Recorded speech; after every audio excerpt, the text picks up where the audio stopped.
Você já parou para pensar se alguém um dia tentou contar até o infinito? E não estou falando daquela sua professora de matemática que jurava que a tabuada de 9 era interminável. Estou falando de, literalmente, alguém pegar um caderno, uma caneta e começar. 1, 2, 3, 4 e continuar, sem parar, até descobrir se o infinito realmente existe ou se é só uma forma educada de desistir no meio da conta. Pois bem, esse é um ótimo ponto de partida para uma conversa que, sinceramente, pode durar tanto quanto você estiver acordado, ou até quando o sono for mais interessante do que essa explicação. Aliás, se você ainda não dormiu, talvez queira se inscrever no canal, ou não. Talvez até comentar se conseguir pensar em algo minimamente inteligente depois de ouvir tanto número inútil. E quem sabe, até curtir o vídeo. Mas calma, não é uma ordem. Agora, imagine a cena. Você está numa sala de aula gelada, com aquelas carteiras de madeira que fazem mais barulho do que deveriam.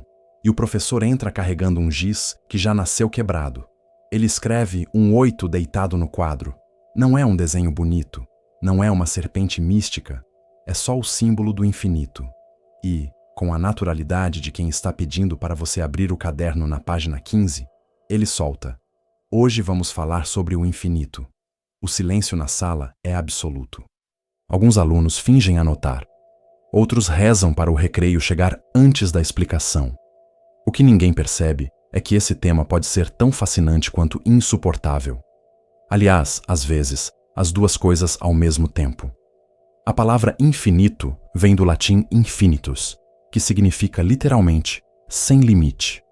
É a tradução acadêmica de não acaba nunca, e eu não sei lidar com isso.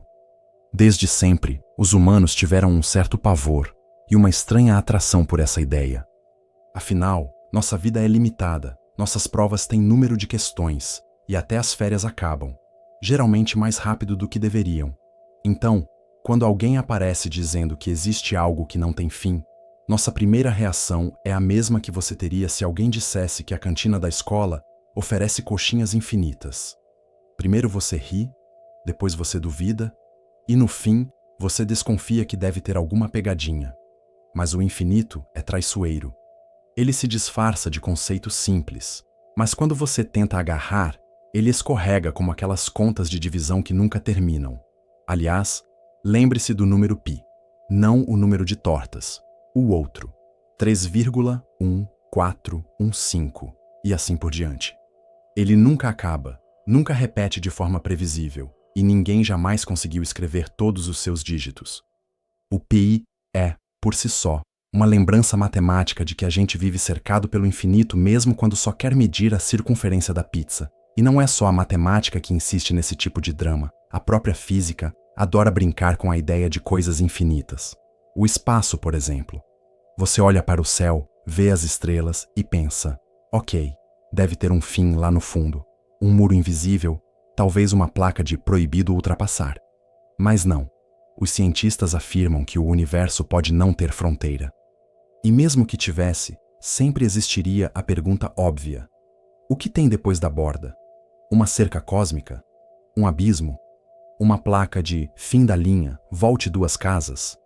Esse é o tipo de pergunta que tira o sono de físicos. E dá sono em qualquer aluno. E falando em sono, o infinito também se infiltra nas coisas mais banais. Pense numa fila de banco. Você senta, espera, olha para o relógio e quando finalmente chamam a sua senha, percebe que não trouxe o documento certo. Essa é a experiência humana mais próxima de compreender o infinito. A espera que nunca termina. E, de certa forma, é isso que torna esse conceito tão perturbador. Ele não é só um número esquisito ou uma abstração acadêmica. Ele é uma metáfora do nosso cotidiano. Afinal, quem nunca sentiu que a aula de geografia sobre a produção de soja parecia durar para sempre? Curiosamente, o infinito também é parente próximo do paradoxo.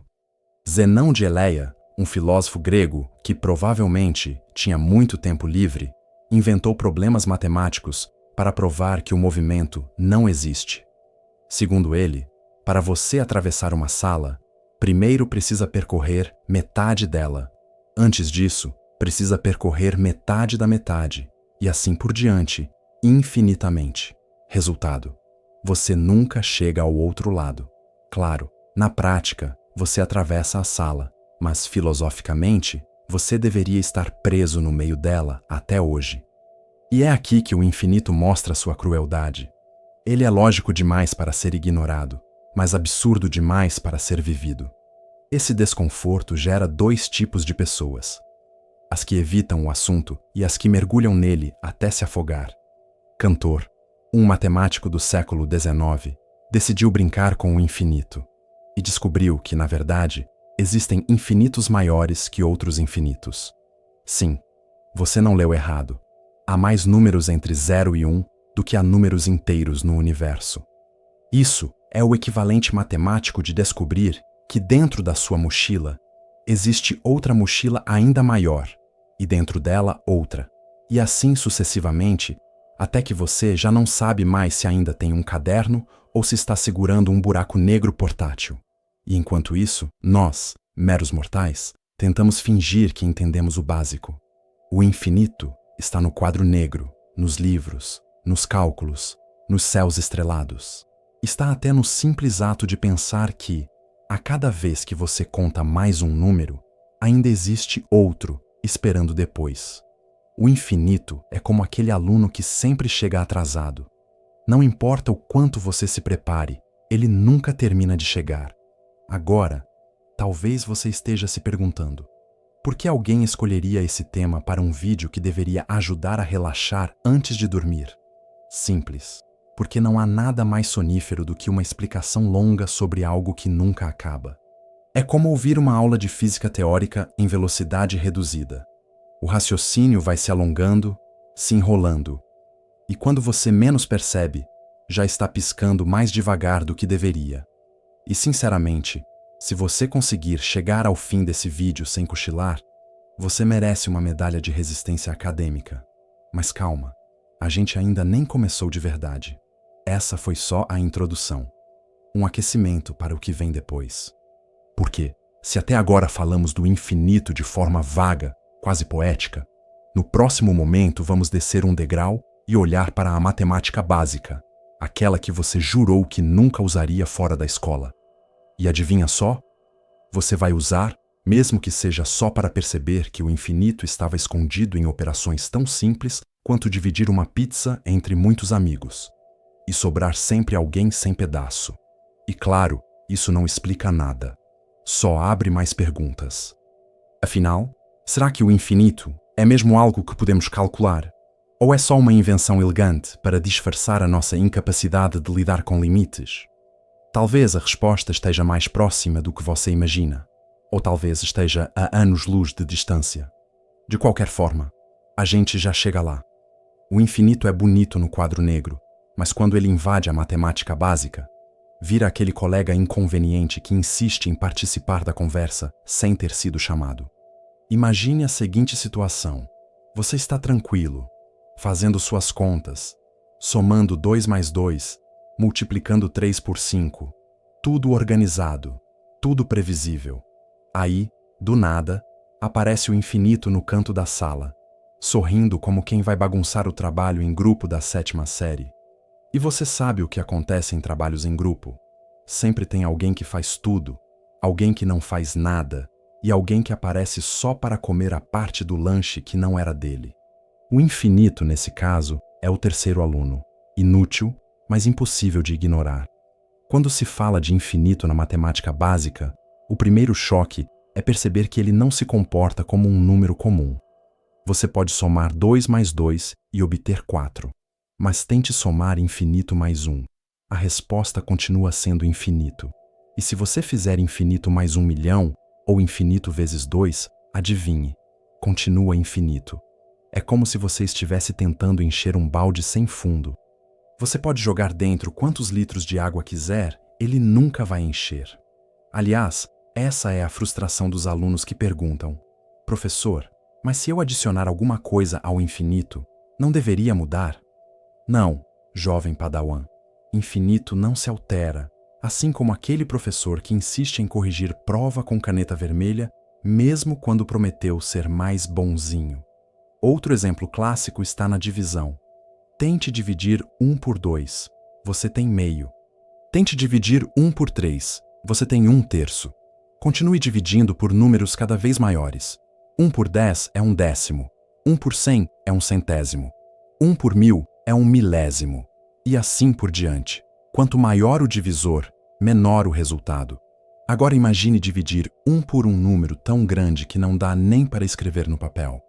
O resultado se aproxima cada vez mais de zero, mas nunca chega a zero.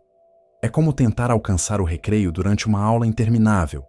Você vê o sinal tocar, mas o professor insiste em só mais uma explicaçãozinha rápida. O limite está lá, visível, mas inalcançável. E para os matemáticos, esse tipo de frustração ganhou um nome chique: tender ao infinito. E claro, ao oposto também. Quando você divide um número fixo por algo que vai diminuindo. Imagine dividir 1 por 0,1. Você obtém 10. Se dividir 1 por 0,01, obtém 100. E se dividir por 0,001, obtém 1000. Quanto menor o divisor, maior o resultado. E quando o divisor se aproxima de zero, o resultado explode rumo ao infinito.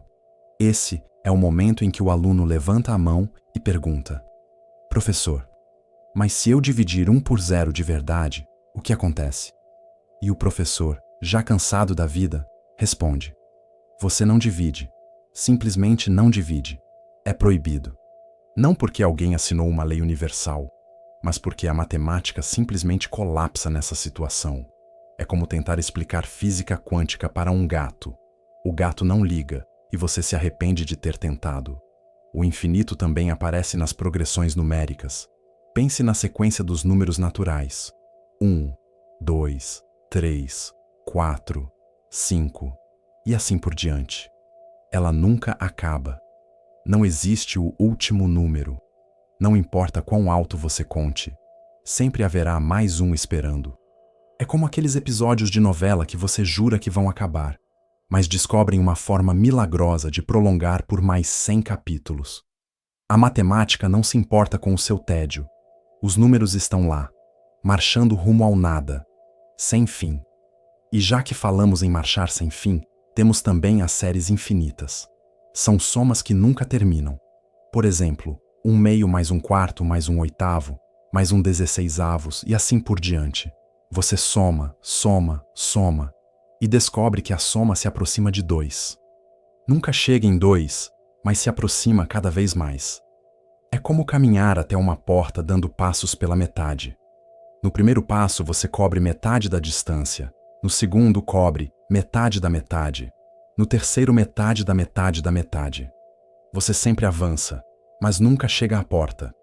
Esse é o tipo de exercício que os matemáticos usam para se divertir e os estudantes usam para repensar todas as escolhas de vida que os trouxeram até aquela sala de aula. Outra relação interessante está no crescimento exponencial. Multiplicar por 2 sucessivamente gera uma sequência que cresce sem limites. 2, 4, 8, 16, 32. E de repente, você já perdeu a conta. Essa é a matemática imitando a reprodução de coelhos ou a propagação de fofoca no colégio. Começa pequeno, mas logo se espalha de forma incontrolável. O infinito, nesse caso, não é apenas uma abstração distante. Ele é o destino inevitável de qualquer processo que cresce sem parar. Mas é claro que nem tudo no infinito é grandeza. Existe também o infinito pequeno. Quando você tenta imaginar números cada vez menores, como 1/10, depois 1/100, depois 1/1000, e assim indefinidamente, você cai no chamado infinito descendente. Ou seja, não é só que os números crescem para cima sem fim, eles também diminuem para baixo sem nunca terminar. É como tentar cortar um pedaço de bolo entre vários colegas. Sempre dá para cortar de novo, e de novo, e de novo, até que o pedaço é tão pequeno que já não dá para enxergar. Mas matematicamente, ainda existe. É a sobremesa que nunca acaba. Só que na prática ninguém consegue provar, porque a fatia já virou conceito. E, ironicamente, o infinito na matemática básica nos ensina algo sobre limites humanos. Nós queremos sempre colocar cercas, definir pontos finais, entender quando algo termina. Mas o infinito insiste em rir da nossa cara. Não importa o quanto tentemos domesticá-lo com símbolos, regras ou sinais no quadro, ele sempre escapa. Ele é o aluno indisciplinado que não cabe na carteira, não cabe na prova e, definitivamente, não cabe na lógica simples que usamos no dia a dia. No fim, o infinito na matemática básica é como aquele parágrafo de redação que você acha que já acabou, mas o corretor insiste que precisa de mais linhas. Ele está sempre lá, prolongando o raciocínio, esticando a paciência e lembrando que a matemática, apesar de exata, gosta de brincar com conceitos que nunca chegam a lugar nenhum. E claro, se o infinito já é confuso nas operações mais simples, imagine quando filósofos gregos decidiram usá-lo como argumento para provar que talvez nada se mova de verdade.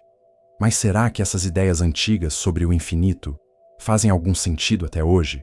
Ou são apenas curiosidades históricas que sobrevivem como piada de rodapé em livros de filosofia? Os gregos antigos tinham uma relação curiosa com o infinito. É claro, eles não tinham smartphones para se distrair, nem séries intermináveis na televisão. Então, quando sobrava tempo, inventavam paradoxos. Alguns deles, de tão bem elaborados, continuam atrapalhando estudantes 2.500 anos depois. A ideia de que o infinito poderia existir, ou não existir, era tratada com a mesma seriedade com que nós hoje discutimos se a pizza deve ou não ter borda recheada. Só que, para eles, esse assunto não terminava em risada de WhatsApp. Terminava em tratados filosóficos e em longas caminhadas pelo pátio das academias, provavelmente tentando resolver problemas que ninguém pediu. Aristóteles, por exemplo, não gostava da ideia de infinito real. Para ele, o infinito era sempre potencial. O que isso significa? Imagine que você tem uma linha reta. Para Aristóteles, você nunca teria uma linha infinita de verdade, mas sim a possibilidade de estender essa linha indefinidamente, sem nunca acabar. É como a promessa de um professor de que falta só mais um slide na apresentação. Você nunca chega ao último, mas teoricamente pode continuar passando slides até o fim dos tempos. Aristóteles, claro, não usava PowerPoint, mas a lógica é exatamente a mesma. O infinito existe apenas como possibilidade, nunca como realidade palpável. E então aparece Zenão de Eleia, o inventor dos paradoxos que fazem qualquer aluno se arrepender de ter perguntado: professor, para que serve isso?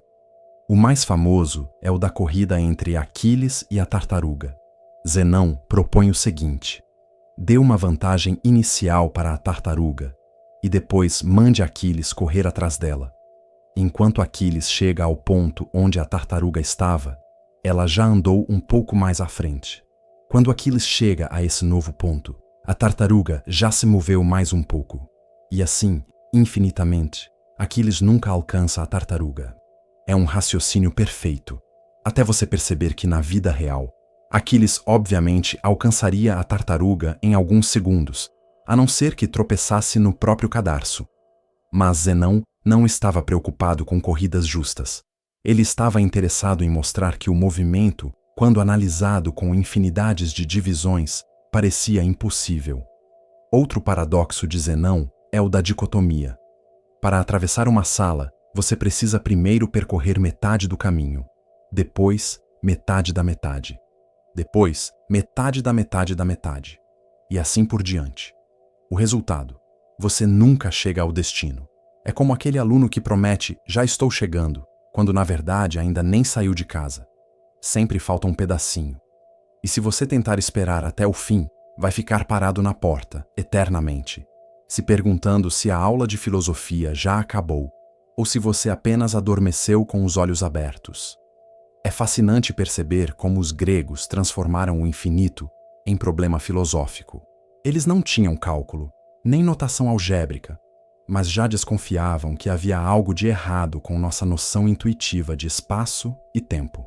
A ideia de dividir tudo infinitamente parecia plausível.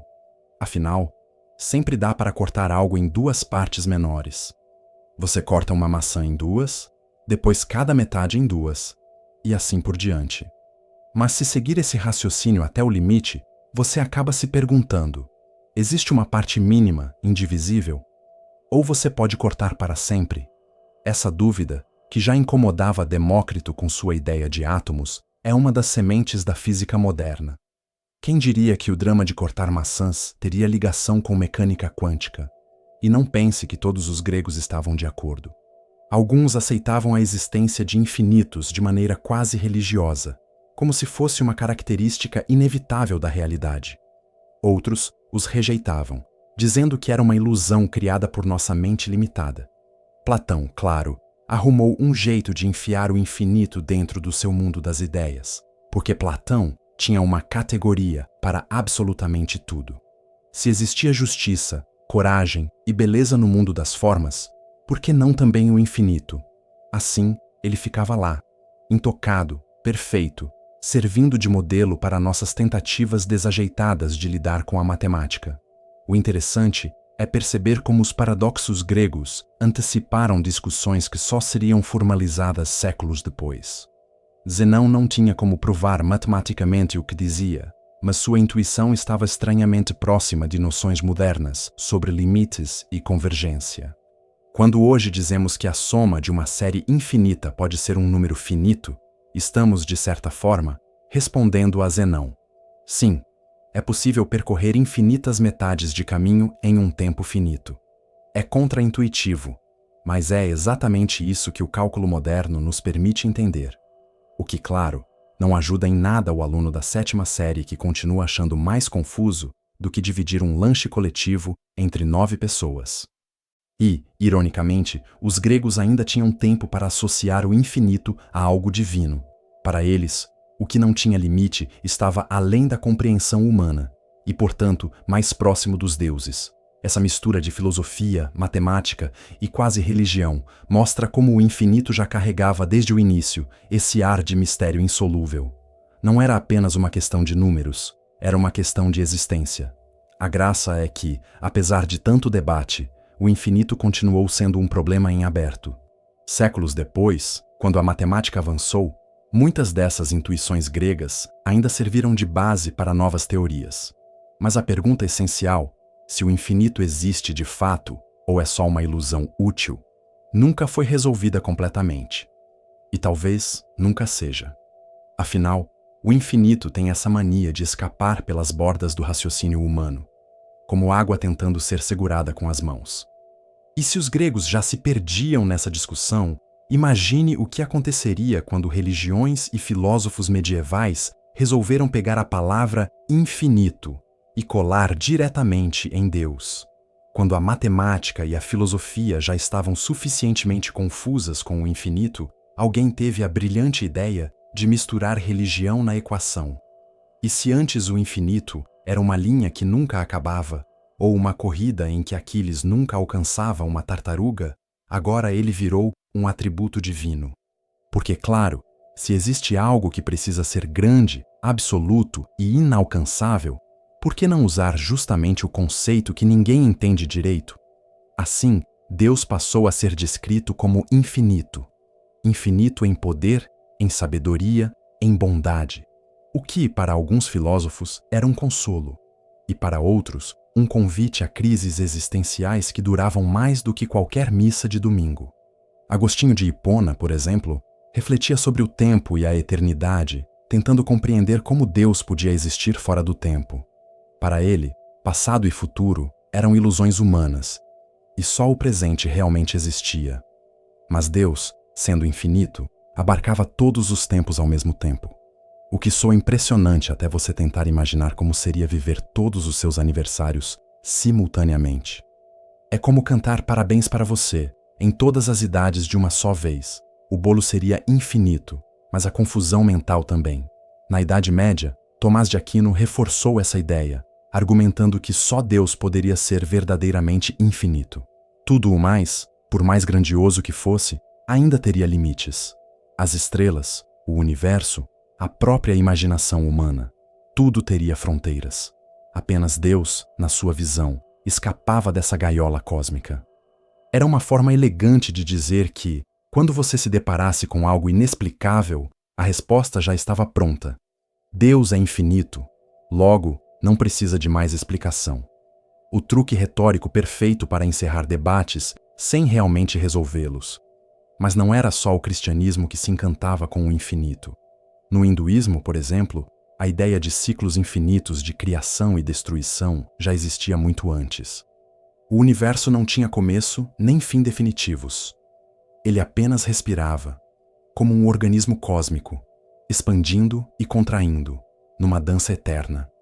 Imagine o universo como um acordeão tocado por um músico distraído, que nunca para de abrir e fechar. É bonito, é poético, mas também é o tipo de metáfora que faria qualquer aluno cochilar depois de alguns minutos de explicação. E o Islã também trouxe sua contribuição. Filósofos como Al-Ghazali discutiram se o universo poderia ter existido desde sempre ou se teve um início. A ideia de um passado infinito parecia absurda.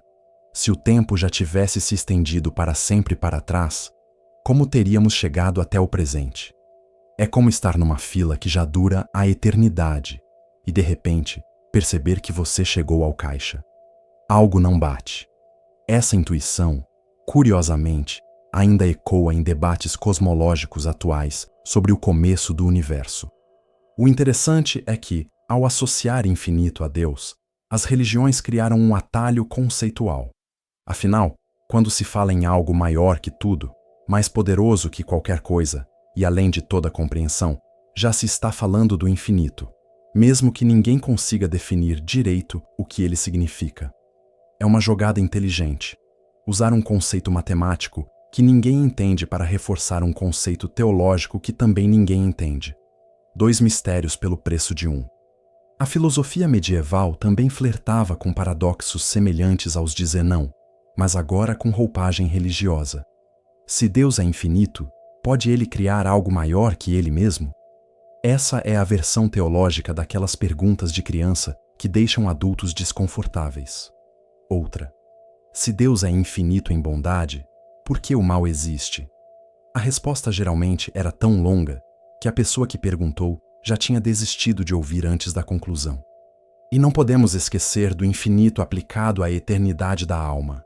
Se Deus é infinito, então a vida após a morte deveria ser infinita também.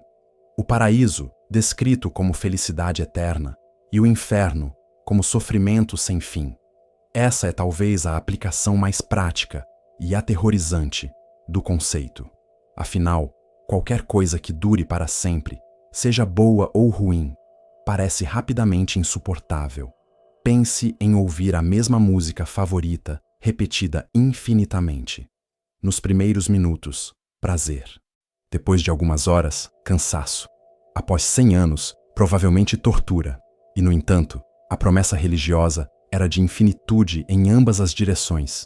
Um marketing celestial que funcionava muito bem. Afinal, quem não gostaria de uma garantia eterna? O Renascimento e a modernidade trouxeram mudanças.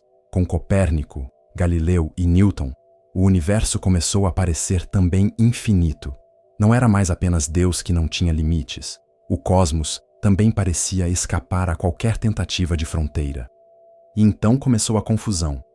Se o universo era infinito e Deus também era infinito, havia espaço para os dois?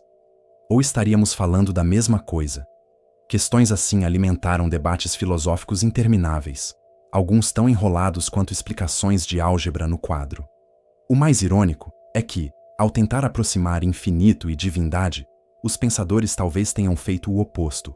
Transformaram um conceito matemático em metáfora religiosa e um conceito religioso em metáfora matemática. Resultado: ninguém saiu ganhando clareza. É como misturar café com chá na mesma xícara. O líquido até pode ser bebido, mas dificilmente alguém diria que ficou bom. O fato é que durante séculos, infinito e divindade caminharam lado a lado.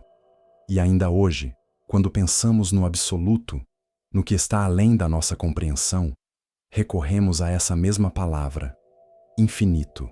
Uma palavra que carrega tanto peso que se tornou sinônimo de impossível, de inalcançável, de eterno. Mas se o infinito como ideia religiosa parece intangível, O que acontece quando tentamos desenhá-lo, medi-lo ou encaixá-lo dentro da geometria e da lógica? Se nas religiões e filosofias o infinito parecia algo quase místico, na geometria ele ganhou um uniforme mais acadêmico, como se tivesse sido convocado para o time de voleibol da escola só porque era alto demais para ficar no banco. O problema é que, em vez de bater bola, o infinito bate na sua paciência. A geometria, desde cedo, percebeu que precisava de algum lugar para enfiar linhas que nunca se cruzam, ângulos que se repetem até perder o sentido, e pontos que só existem na imaginação. E aí nasceu a ideia de que o infinito pode ser representado, desenhado e até usado como ferramenta. Nada como transformar um conceito intangível em risco de giz no quadro negro, para o desespero dos alunos do fundão. Vamos começar pelas linhas paralelas. Você já ouviu aquele axioma da geometria euclidiana? Duas linhas paralelas nunca se encontram. Nunca. É uma promessa tão firme quanto aquelas feitas em festas de aniversário. A gente vai se ver mais, certeza. Pois é. Só que, para deixar a geometria mais elegante, os matemáticos inventaram uma saída criativa. As linhas paralelas se encontram sim, mas lá no infinito. Um ponto tão distante, tão inalcançável, que ninguém precisa se preocupar em realmente ir conferir. É como dizer para um amigo: te pago aquele dinheiro quando o Brasil ganhar a Copa no planeta Marte. É tecnicamente possível, mas você sabe que não vai precisar abrir a carteira tão cedo. Outro exemplo: os círculos. Todos eles parecem diferentes. Grandes, pequenos, desenhados tortos no caderno ou com compasso importado da papelaria cara. Mas, em essência, todos são iguais. E o que define essa igualdade é justamente uma ideia ligada ao infinito. A curvatura pode ser esticada, ampliada ou reduzida até parecer uma linha reta, mas só quando pensamos em limites infinitos. É como se todo círculo fosse, em última análise, um primo distante de uma linha reta. O tipo de primo que só aparece em reunião de família de 20 em 20 anos, mas ainda insiste em sentar à mesa e contar as mesmas histórias. E se falarmos das famosas figuras impossíveis, pense no triângulo de Penrose, aquele que você olha e sabe que não pode existir no espaço real, mas que insiste em existir no papel. Essas construções jogam justamente com a nossa noção de infinito, enganando os olhos com perspectivas que se fecham sobre si mesmas.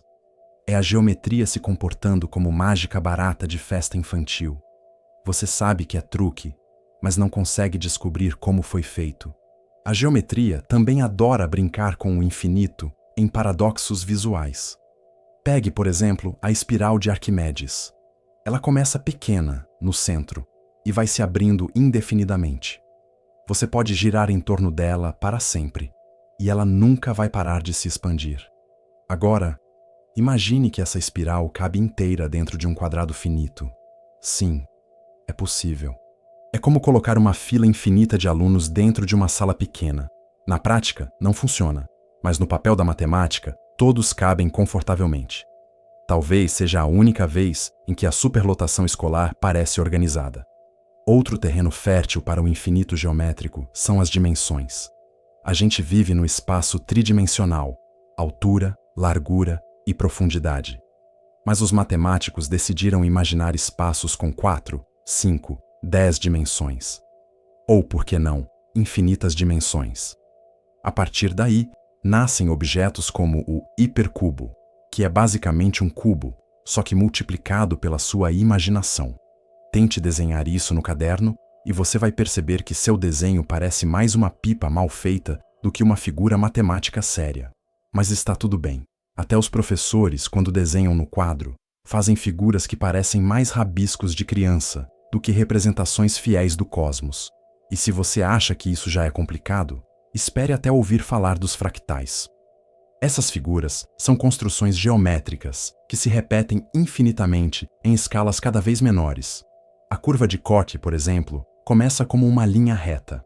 Você divide em 3 partes, transforma o meio em um triângulo e continua repetindo o processo em cada pedaço menor. O resultado é uma linha tão irregular que nunca acaba, mas que ainda assim cabe dentro de uma área finita. É como ter uma estrada com comprimento infinito enrolada dentro de um bairro pequeno. E sim, isso soa mais confuso do que um trabalho em grupo de 7ª série em que cada integrante resolve escrever um parágrafo em estilos diferentes. Os fractais também aparecem na natureza, no desenho das folhas, nas nuvens, nas margens dos rios. É como se o universo tivesse contratado um matemático preguiçoso para desenhar as coisas. Em vez de criar padrões novos a cada vez, ele só copia e cola em escalas diferentes. É prático, é elegante, mas também é infinitamente repetitivo. E claro, não podemos esquecer da geometria não euclidiana, que questiona a ideia de que o espaço precisa se comportar como o quadro negro da sala de aula. Em certas versões, as linhas paralelas podem se encontrar ou então se afastar para sempre. Imagine morar em um universo em que as regras da geometria mudam dependendo do bairro. Você sai de casa achando que sua rua é reta, mas quando atravessa a esquina, descobre que ela é curva. O carteiro provavelmente desistiria de trabalhar no primeiro dia. O infinito, na geometria, serve como uma espécie de depósito de problemas insolúveis. Sempre que algo não se encaixa, você joga lá para longe, no infinito. Linhas que nunca se cruzam? Resolvido. Elas se encontram no infinito. Espirais que nunca param? Resolvido. Diga que elas continuam indefinidamente. É como aquela gaveta da cozinha onde você enfia tudo que não sabe onde guardar. Elásticos, manuais de eletrodomésticos, pilhas velhas. O infinito é essa gaveta da matemática, só que muito mais respeitada. O curioso é que, ao tentar desenhar o infinito, a geometria acabou domesticando um pouco esse conceito assustador. No papel milimetrado, o infinito parece menos ameaçador. É só um ponto distante, um limite imaginário, uma linha que não termina. Mas, ao mesmo tempo, isso abriu portas para uma percepção mais ampla. Se até no desenho mais simples o infinito aparece, talvez ele esteja em toda parte. Não apenas como um detalhe curioso, mas como algo fundamental para descrever o espaço que habitamos. E é justamente nesse momento, quando a geometria parecia confortável em brincar com o infinito como quem risca cadernos no meio da aula, que surge um matemático disposto a complicar tudo. Porque, afinal, se existe apenas um infinito, não seria chato demais? Georg Cantor, um matemático alemão do século XIX, resolveu fazer o que nenhum professor em sã consciência faria. Em vez de simplificar a vida dos alunos, decidiu complicar ainda mais. Para ele, o infinito não era um só. Existiam diferentes tamanhos de infinito. Sim, como se não bastasse a dificuldade de entender um infinito simples, agora tínhamos que lidar com uma família inteira deles, cada um maior ou menor que o outro, como irmãos brigando para ver quem ocupa mais espaço no sofá da sala. Cantor começou estudando os números naturais, 1, 2, 3, 4 e assim por diante. Essa sequência nunca termina. Então, já temos o primeiro tipo de infinito. É um infinito contável, no sentido de que, mesmo sem fim, ainda conseguimos imaginar uma ordem. Primeiro vem 1, depois vem 2, depois vem 3. É como uma fila de cantina. Pode ter infinitos alunos esperando o lanche, mas cada um tem um lugar específico na fila, geralmente atrás do colega que esqueceu o dinheiro em casa. Mas Cantor não parou aí. Ele olhou para os números entre 0 e 1 e percebeu que havia ainda mais deles. Não se trata apenas de 0,1, 0,01, 0,001 e assim indefinidamente. Entre cada um desses, existem infinitos outros números. É como tentar dividir uma pizza entre infinitos amigos.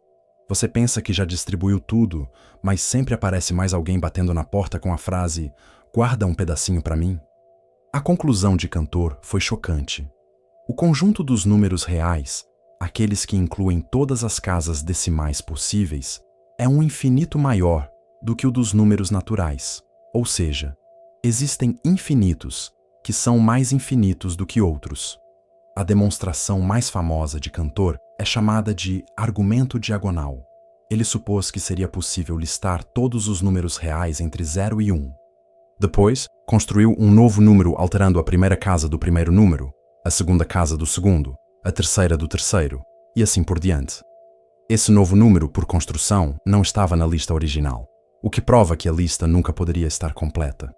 É como tentar organizar todos os alunos em uma sala e perceber que, não importa o quanto você se esforce, sempre vai aparecer mais um perdido no corredor dizendo: "Professor, também sou da turma." Essa ideia enlouqueceu muita gente na época. Alguns matemáticos acharam genial, outros acharam que Cantor estava brincando com fogo conceitual. O próprio Cantor acabou tendo uma vida difícil, marcada por períodos de depressão e isolamento. Afinal, não é todo dia que alguém decide desafiar o próprio infinito. É como tentar organizar o universo em gavetas. Cedo ou tarde, a bagunça vence. E o mais curioso é que, a partir do trabalho de Cantor, surgiu toda uma hierarquia de infinitos. O infinito dos números naturais é chamado de Aleph Zero. O infinito dos números reais é ainda maior, e outros infinitos podem ser definidos em níveis sucessivos. É uma espécie de escada que nunca termina. Você sobe, sobe, sobe, e cada degrau é um infinito maior do que o anterior. É o pesadelo perfeito de qualquer aluno. Uma escada infinita dentro de uma prova de matemática sem tempo limite. Essa descoberta também trouxe paradoxos novos. Por exemplo, o famoso Hotel de Hilbert. Imagine um hotel com infinitos quartos, todos ocupados. Parece impossível receber novos hóspedes. Mas se você pedir para cada hóspede se mudar para o quarto seguinte, o do quarto 1 vai para o 2, o do 2 vai para o 3, e assim por diante, o quarto número 1 fica livre. Ou seja, mesmo cheio, o hotel pode receber mais gente. E não só um hóspede, pode receber infinitos novos hóspedes. Basta reorganizar. Esse é o tipo de lógica que faz sentido em teoria, mas que, aplicada à vida real, resultaria em greve imediata dos funcionários da recepção. O Hotel de Hilbert é um lembrete de como o infinito desafia nossa intuição. No mundo real, espaço ocupado é espaço ocupado. No mundo matemático sempre cabe mais um, ou mais 100, ou infinitos a mais. É como aquela festa da escola que começa com 20 pessoas, mas quando você percebe, já tem 200 apertadas na sala de estar. E aparentemente ainda cabe mais gente porque sempre dá para se apertar um pouco. E não podemos esquecer do paradoxo de que uma parte pode ser tão grande quanto o todo. Pegue os números pares. 2, 4, 6, 8 e assim por diante. Eles são apenas metade dos números naturais. Mas ao mesmo tempo podemos colocá-los em correspondência direta. Para cada número natural, existe um par correspondente. Assim, os números pares e os números naturais têm o mesmo tamanho infinito. É como dizer que metade de uma pizza infinita é igual à pizza inteira. Para o estômago, não faz sentido. Para a matemática, faz todo sentido. O trabalho de Cantor abriu portas para a teoria dos conjuntos e para toda a matemática moderna. Mas também deixou uma pulga atrás da orelha. Será que conseguimos realmente compreender a vastidão do infinito? Ou apenas inventamos ferramentas para fingir que conseguimos? Talvez o infinito seja apenas um espelho do nosso desejo de organizar o que é, por definição, incontrolável. E se diferentes infinitos já parecem um problema dentro da matemática, imagine quando tentamos aplicá-los ao universo físico. Afinal, será que o espaço e o tempo seguem a mesma lógica? Se na matemática o infinito já parecia uma bagunça organizada com símbolos e conjuntos, na física ele ganha uma dimensão ainda mais incômoda, a de realidade possível. Afinal, quando os cientistas olham para o espaço, não encontram nenhuma plaquinha dizendo "fim do universo, favor retornar". O que encontram, na verdade, é uma vastidão que parece se estender sem limites. E isso é desconfortável, porque seres humanos gostam de bordas. Gostamos de pensar que as coisas acabam, que a fila da cantina termina, que a prova tem número fixo de questões. O universo, aparentemente, não se preocupa com o nosso senso de organização. O espaço pode ser finito ou infinito. Se for infinito, significa que não importa para onde você vá, sempre haverá mais espaço à frente. É como andar em um corredor de escola que nunca termina. Você passa por portas de salas, por quadros de avisos, por extintores de incêndio, e depois de horas, percebe que ainda não chegou a lugar nenhum. Agora, se o espaço for finito, mas sem bordas, ele se pareceria mais com a superfície de uma esfera. Imagine que você está andando em linha reta pelo planeta Terra. Eventualmente, você dá a volta e retorna ao ponto de partida, sem nunca encontrar uma borda. Para a física, essa é uma das possibilidades mais elegantes. O universo pode ser finito, mas ilimitado. Ou seja, como aquele trabalho escolar que tecnicamente acabou, mas o professor insiste em pedir mais conteúdo. E o tempo? O tempo também levanta questões infinitas. O passado tem um início ou se estende para sempre? Se o tempo fosse infinito para trás, significaria que uma quantidade infinita de eventos já aconteceu antes de você nascer. É como chegar a uma biblioteca onde cada livro faz parte de uma série interminável. Você abre o volume 392 e descobre que ainda existe um 393, um 394 e assim por diante, para sempre. O desconforto é óbvio. Como conseguimos chegar ao presente se havia uma quantidade infinita de páginas para ler antes? Por outro lado, se o tempo teve um começo, surge a pergunta ainda mais estranha. O que havia antes do início? Uma espécie de sala de espera cósmica, com cadeiras desconfortáveis e revistas velhas? A física moderna adora brincar com esses dilemas. O Big Bang, por exemplo, é descrito como o momento em que o universo observável começou a se expandir. Mas dizer que o universo teve um começo não significa necessariamente que veio do nada absoluto. Pode ter vindo de um estado anterior, pode ter sido apenas uma mudança de fase. É como se o universo fosse água que congelou em gelo, depois derreteu, depois evaporou. Cada mudança parece um início, mas é apenas transformação. Claro, explicar isso em sala de aula é mais difícil do que convencer um aluno a entregar o trabalho na data certa. E então entram os buracos negros, esses pontos do espaço onde o infinito aparece de forma ainda mais dramática. No centro de um buraco negro, diz a teoria, existe uma singularidade, uma região onde a densidade é infinita e as leis conhecidas da física deixam de fazer sentido. É como se o manual de instruções do universo tivesse uma página em branco com a frase: "Daqui para frente, boa sorte".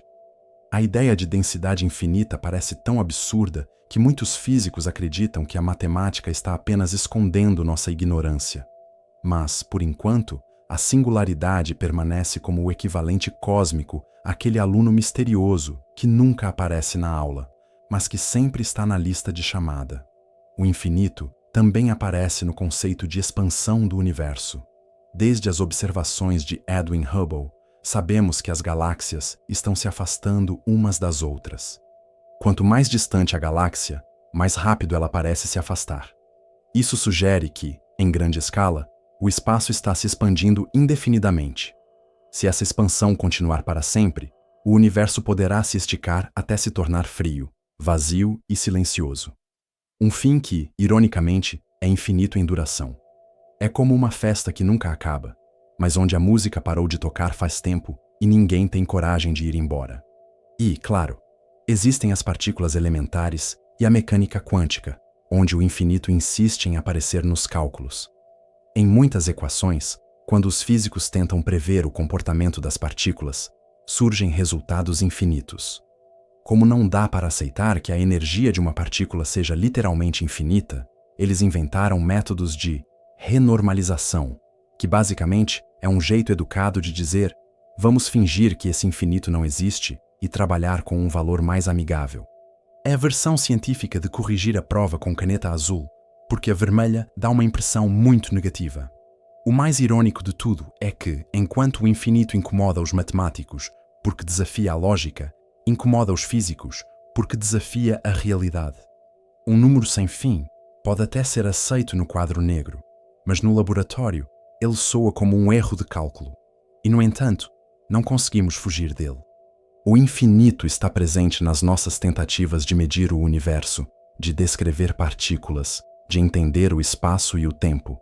É como aquela mosca que insiste em voar em volta da sala durante a aula inteira. Você pode ignorar, mas ela nunca desaparece. E, se o infinito já causa confusão no espaço e no tempo em si, A situação só piora quando lembramos que só conseguimos observar uma parte limitada do universo. Isso levanta uma questão ainda mais incômoda: até onde de fato conseguimos enxergar? Quando olhamos para o céu noturno, a sensação é de infinitude. Estrelas espalhadas em todas as direções, algumas tão distantes que parecem piscas-piscas mal conectados. Mas apesar dessa aparência infinita, a física insiste em nos lembrar de uma verdade incômoda. Nós só conseguimos observar uma fração do universo, e essa fração tem um nome: o universo observável. É uma expressão elegante que significa, em termos simples, a parte que conseguimos ver antes de a luz desistir de chegar até nós. A limitação é causada pela velocidade da luz. A luz viaja rápido, muito rápido, aproximadamente 300 mil quilômetros por segundo. Isso parece uma enormidade, até você perceber que, em escala cósmica, não é lá tão impressionante. O universo tem cerca de 13,8 bilhões de anos, o que significa que a luz mais distante que pode ter chegado até nós partiu logo depois do Big Bang. Resultado: existe uma espécie de bolha em torno da Terra, com um raio de aproximadamente 46 bilhões de anos-luz, dentro da qual conseguimos observar alguma coisa. Tudo o que está além dessa bolha permanece invisível, como se o universo tivesse decidido esconder os capítulos finais do livro só para nos irritar. Esse limite cria situações curiosas. Quando olhamos para galáxias distantes, não estamos vendo como elas são agora, mas como eram há bilhões de anos. É como receber notícias atrasadas de um grupo de WhatsApp em que só você demora semanas para responder. Imagine olhar para uma foto de família e perceber que aquela versão dos seus tios e primos nem existe mais, mas ainda assim é a única que você tem acesso. Essa é a sensação de observar o universo. Estamos sempre lidando com o passado, nunca com o presente. E o mais perturbador é que o universo observável não é o universo inteiro. É apenas a parte que conseguimos acessar com telescópios e equações. O que existe além da bolha pode ser simplesmente mais do mesmo: galáxias, estrelas, planetas, gases. Ou pode ser algo completamente diferente, um espaço com propriedades que nem sequer imaginamos. É como tentar adivinhar a comida servida no refeitório da escola sem sair da sala de aula. Você pode até ter pistas pelo cheiro que vem do corredor, mas só sabe mesmo quando abre a bandeja. A noção de universo observável também gera discussões estranhas. Por exemplo, se o universo for realmente infinito, isso significa que além da bolha existem infinitas galáxias, infinitas estrelas, infinitos planetas. E, por consequência, infinitas cópias de você mesmo, assistindo a este vídeo em infinitas versões diferentes da realidade. Em uma delas, talvez você já tenha dormido no início da explicação. Em outra, esteja anotando cada detalhe como se fosse cair na prova. E, em outra ainda, tenha desistido de estudar física para abrir uma barraca de cachorro-quente. O infinito tem dessas ironias. Não se contenta em existir. Precisa multiplicar possibilidades até o ponto da exaustão. O horizonte de partículas, que define o limite do universo observável, é como a borda do mapa em jogos de videogame. Você pode andar, explorar, correr em direção ao horizonte, mas em algum momento vai bater em uma parede invisível. Só que, no caso do universo, essa parede não está realmente lá. É apenas a distância máxima que a luz conseguiu percorrer desde o início dos tempos. Ou seja, o problema não é o universo, é o nosso atraso. É como chegar no cinema depois que o filme já começou. Você nunca vai ver os primeiros minutos, mesmo que o resto da plateia tenha visto. O curioso é que, apesar dessas limitações, conseguimos medir e calcular muita coisa sobre o universo observável. Sabemos que ele contém centenas de bilhões de galáxias, cada uma com centenas de bilhões de estrelas. Números que são tão grandes que parecem inventados por professores maldosos que adoram exagerar para assustar os alunos. E, mesmo assim, sabemos que esses números representam apenas uma fração do todo. A sensação é a mesma de passar a vida toda estudando para uma prova que, no fim, cobre apenas metade do conteúdo. Além disso, existe o problema da expansão. O universo está se expandindo mais rápido do que a velocidade da luz em grandes escalas. Isso significa que regiões que hoje estão dentro da nossa bolha, eventualmente, vão desaparecer dela. As galáxias distantes continuarão existindo, mas sua luz nunca mais chegará até nós. É como ter vizinhos que decidem se mudar sem deixar endereço, e você nunca mais sabe o que aconteceu com eles. No futuro distante, nossa visão do universo será ainda mais limitada do que é hoje. Essa ideia é desconfortável, mas também poética. Nós vivemos em uma espécie de ilha de informação, cercada por um oceano infinito de mistério. Podemos mapear até onde a luz alcança, mas nunca atravessar a fronteira. Pelo menos, não com as ferramentas que temos agora. É um lembrete de que, por mais avançada que a ciência seja, ela ainda é como um aluno curioso espiando pelo buraco da fechadura, tentando adivinhar o que há na sala do lado. E se o universo observável já parece imenso e, ao mesmo tempo, frustrantemente limitado, imagine o que acontece quando os físicos começam a considerar a possibilidade de que não exista apenas um universo, mas muitos. Se já não bastasse a confusão de tentar entender se o universo é finito ou infinito, alguns físicos e filósofos decidiram adicionar uma camada extra de complicação: a hipótese do multiverso. É como se a realidade fosse uma série daquelas que, depois de 10 temporadas, ainda resolve lançar spin-offs em paralelo, só para deixar claro que nunca vai acabar. Se o universo observável já nos parece absurdo, o multiverso é o equivalente cósmico a descobrir que a sua prova final não tem apenas uma folha, mas infinitas versões, cada uma com perguntas diferentes, e todas valendo nota. Existem várias propostas de multiverso. A mais simples, se é que alguma delas merece esse adjetivo, é a ideia de que o espaço é realmente infinito. Nesse caso, em algum lugar, muito além do nosso horizonte observável, haveria regiões do espaço praticamente idênticas à nossa. Isso significa que haveria outra Terra, com outras pessoas e outra versão de você assistindo a esta explicação. Aliás, não só uma, mas infinitas versões. Em uma delas, você provavelmente já desligou o vídeo para ver memes. Em outra, está anotando cada detalhe como se fosse matéria de prova. E, em mais uma, você está dormindo profundamente com o fone de ouvido ainda ligado, todas igualmente reais, todas igualmente entediantes. Outra versão do multiverso vem da mecânica quântica. A interpretação de muitos mundos, proposta por Hugh Everett, sugere que, a cada decisão quântica, o universo se divide em ramificações. Ou seja, cada vez que uma partícula escolhe ir para a esquerda ou ir para a direita, a realidade se divide em duas. Multiplique isso por todas as partículas do universo, em todos os instantes possíveis, e você tem uma quantidade infinita de universos paralelos. É como se cada vez que você escolhesse entre comer coxinha ou pastel na cantina, o universo se duplicasse. Em um, você mastiga a coxinha com prazer. Em outro, você sofre com o pastel oleoso. Isso não é só filosofia barata. É uma interpretação séria, embora seja tão intuitiva quanto tentar ensinar álgebra para um gato. Há ainda o multiverso inflacionário, que vem da cosmologia.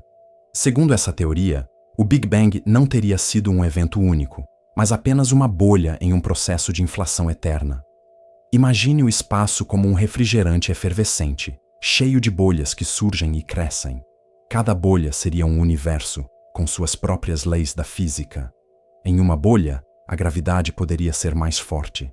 Em outra, a luz poderia viajar mais devagar. Em outra, talvez a matemática seja completamente diferente, e 2 mais 2 não seja 4, mas 5, ou 9, ou qualquer outro número que só faça sentido lá dentro. É a versão cósmica de um trabalho em grupo mal distribuído. Cada bolha faz as coisas do seu jeito, e ninguém concorda com ninguém. E, para os mais ousados, existe até a ideia de multiverso matemático. Nesse cenário, todas as estruturas matemáticas possíveis existem como universos reais. Ou seja, qualquer equação que possa ser escrita corresponde a uma realidade de fato. Isso significa que, em algum universo distante, você não está sentado assistindo a essa explicação, mas é a própria explicação, encarnada como um ser consciente que passa a eternidade se repetindo. Sim, é tão absurdo quanto parece, mas em teoria, nada impede que seja verdade.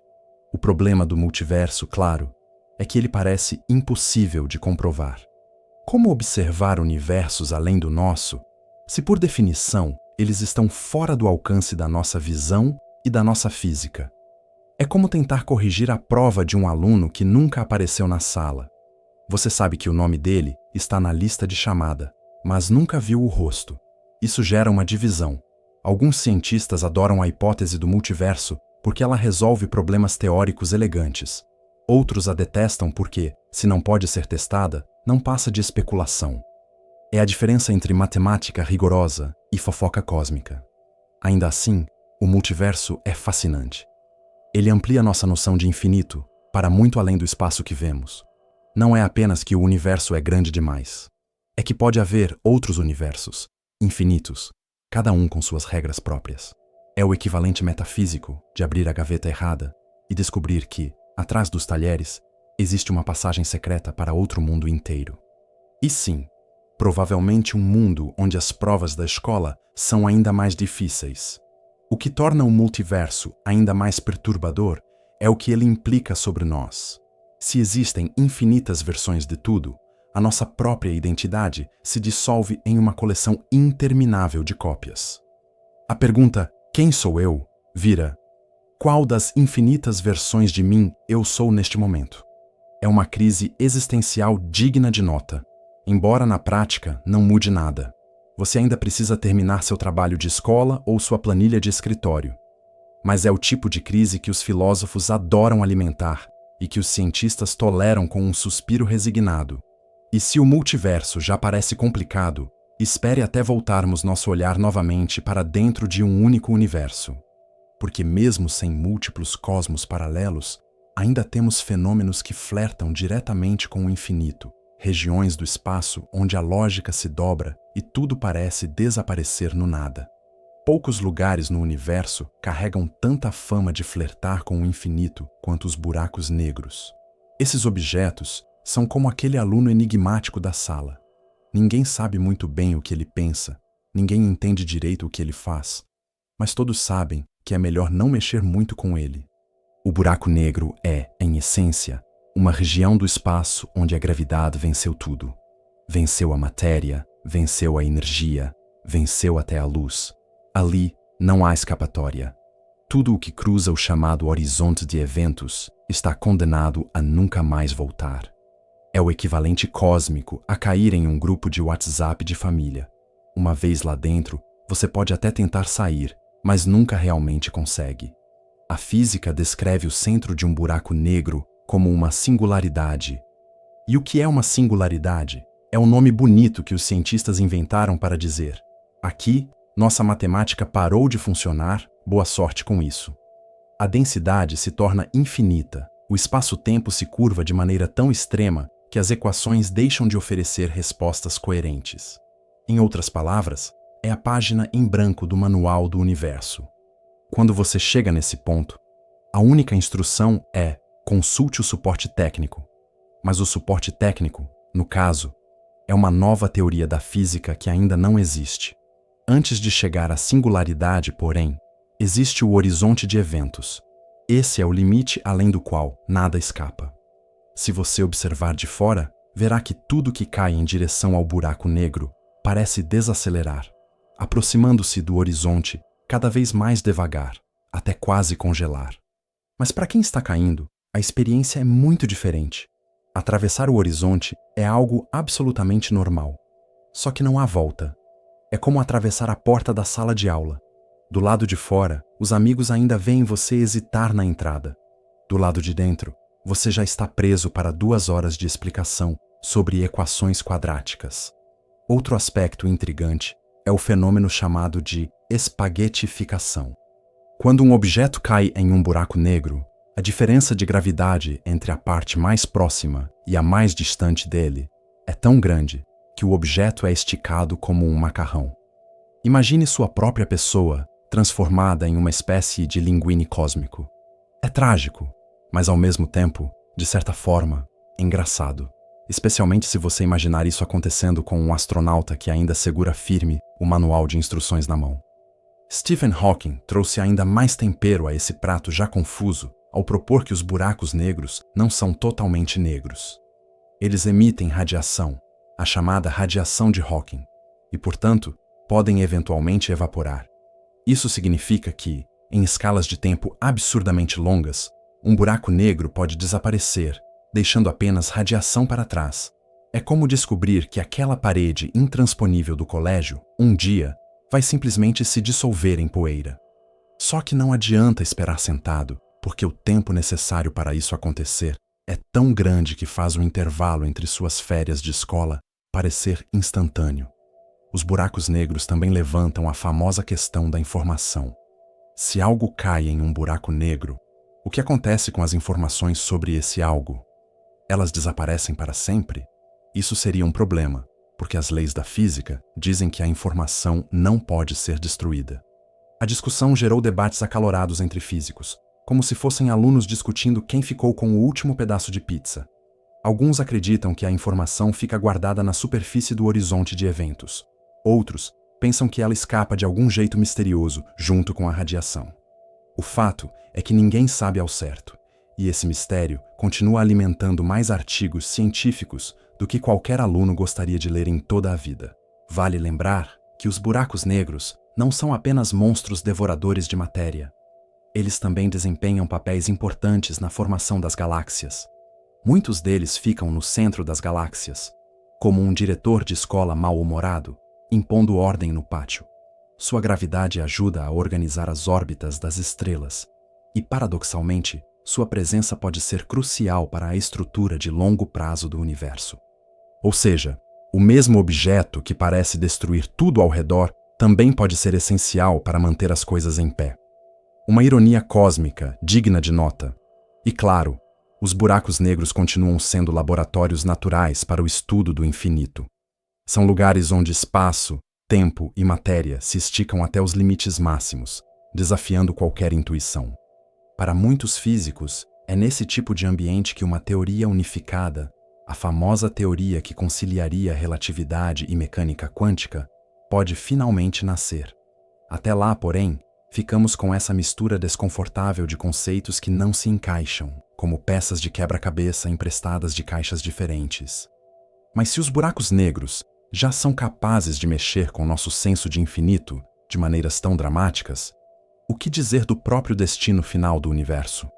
Afinal, se ele começou em algum ponto no passado, será que também está destinado a terminar de alguma forma?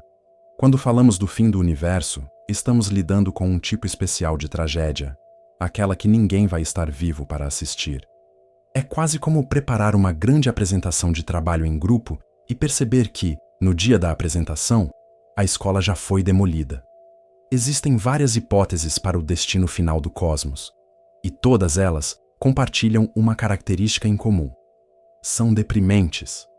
O universo pode acabar em calor, em frio, em esmagamento ou em um rasgo violento. Cada cenário parece escrito por roteiristas diferentes, mas todos garantem o mesmo resultado. Nada de final feliz, nada de créditos animados, apenas silêncio eterno. Comecemos com o chamado Big Freeze, ou Grande Congelamento. Nesse cenário, o universo continua se expandindo indefinidamente. As galáxias se afastam cada vez mais rápido umas das outras, até que todas fiquem fora do nosso horizonte de observação. As estrelas, eventualmente, consomem todo o seu combustível e apagam. Sobram apenas anãs brancas, estrelas de nêutrons e buracos negros, que também, depois de trilhões e trilhões de anos, desaparecem através da radiação de Hawking. O resultado final é um universo frio, escuro e vazio. Uma espécie de sala de aula abandonada, em que a luz nunca mais se acende. É deprimente, mas ao mesmo tempo incrivelmente elegante. Afinal, poucas histórias terminam de forma tão limpa quanto simplesmente apagar as luzes e encerrar a festa. Mas há outra possibilidade, o Big Crunch. Aqui, o universo não se expande para sempre. Em vez disso, a gravidade vence a batalha contra a expansão. As galáxias que antes se afastavam, começam a se aproximar. Estrelas, planetas, tudo o que existe começa a colapsar em direção a um ponto final. É como se o universo inteiro fosse uma mola esticada que, de repente, é solta. O resultado é uma implosão cósmica, um retorno às condições iniciais de densidade extrema. Alguns físicos acreditam que isso poderia até dar origem a um novo Big Bang, como se o universo fosse uma bolinha de tênis quicando infinitamente. Um recomeço eterno, digno de um professor que, ao final da aula, diz: "Na próxima semana, explicamos tudo de novo desde o início." Depois temos o Big Rip, o Grande Rasgo. Esse cenário é patrocinado pela energia escura, essa entidade misteriosa que parece estar acelerando a expansão do universo. Se essa aceleração continuar crescendo sem limites, o espaço-tempo será esticado até que nem mesmo os átomos consigam permanecer unidos. Primeiro, as galáxias se afastam. Depois, os sistemas solares se desfazem. Em seguida, os planetas são rasgados. E, finalmente, os próprios átomos se partem. O universo, literalmente, se desfaz. É o equivalente cósmico a esquecer sua garrafa de água com gás no sol. A pressão aumenta até explodir. Um final dramático, mas nada elegante. Mais parecido com um erro de impressão do que com uma história planejada. E claro, existem variações e cenários ainda mais exóticos. Alguns teóricos falam do chamado Big Bounce, um ciclo infinito de expansões e contrações.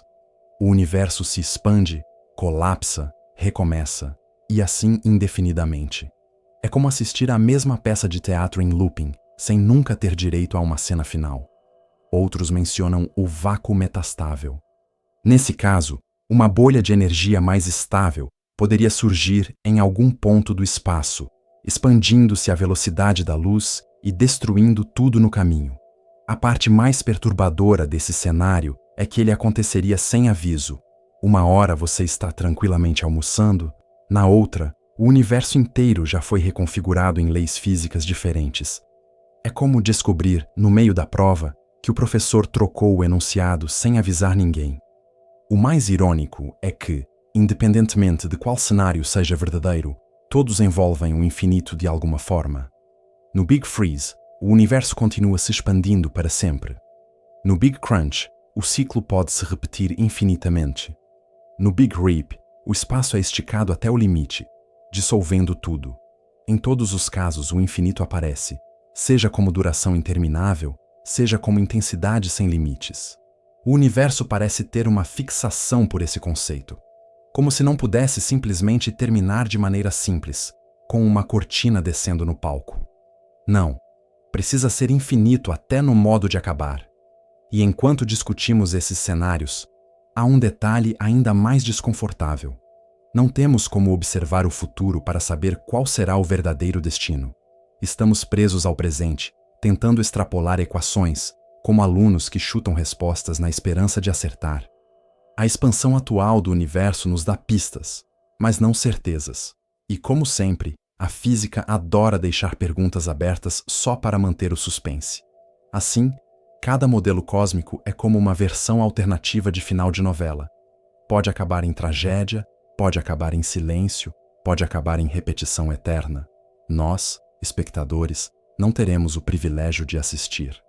Mas os cálculos estão aí, apontando para finais que, no mínimo, nos lembram que até o universo um dia terá que entregar seu trabalho de conclusão de curso.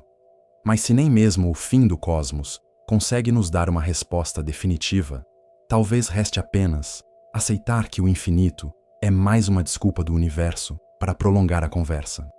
E nesse ponto, a pergunta inevitável é: será que o infinito é um conceito real ou apenas uma forma de esconder nossa própria incapacidade de dar uma conclusão satisfatória? E então chegamos ao fim. Ou talvez não seja exatamente o fim, porque falar de infinito e depois dizer "acabou" soa meio contraditório, não é? É como marcar ponto final em uma frase que insiste em virar reticências. Mas, de qualquer forma, essa seria a parte em que, teoricamente, deveríamos concluir algo. Só que aí surge a pergunta: concluir o que exatamente? Que o infinito existe? Que o universo vai acabar um dia? Ou que essa explicação foi só uma maneira disfarçada de fazer você gastar quase 2 horas ouvindo comparações inúteis entre cosmologia e trabalhos em grupo da 7ª série? Porque, veja bem, talvez o infinito seja só um truque semântico. Ou talvez seja o coração secreto da matemática. Ou talvez seja apenas uma forma elegante de dizer: não sabemos, mas não queremos admitir isso em voz alta. Será que isso vai cair na prova? Provavelmente não, mas também não dá para garantir. Afinal, professores adoram surpreender os alunos justamente com a parte que parecia irrelevante. E convenhamos, poucas coisas parecem tão irrelevantes quanto discutir se o infinito é maior que outro infinito. O curioso é que depois de rodar por matemática, filosofia, religião, física, buracos negros, multiversos e possíveis finais cósmicos, parece que terminamos exatamente no mesmo lugar em que começamos, olhando para o símbolo do 8 deitado no quadro e pensando: isso nunca acaba, né? Talvez essa seja a verdadeira lição. Não há lição nenhuma. Só perguntas enroladas que se multiplicam como coelhos em um campo aberto. Será que o universo tem fim? Será que o tempo é realmente infinito? Ou apenas parece longo porque você ainda está preso nesta explicação? Será que há outro universo paralelo onde você está dormindo profundamente neste exato momento, sem precisar ouvir mais nada disso? Ou será que estamos todos apenas esperando o sono chegar, fingindo que estamos entendendo, quando na verdade só estamos tentando achar uma posição confortável no travesseiro? Afinal, talvez o infinito seja isso, uma desculpa, sofisticada para não terminar nunca. E, pensando bem, não terminar nunca também é um jeito de terminar, só que mais irritante. Se você ainda estiver acordado, parabéns. Mais sério, vai dormir. Ou veja outro vídeo, tanto faz.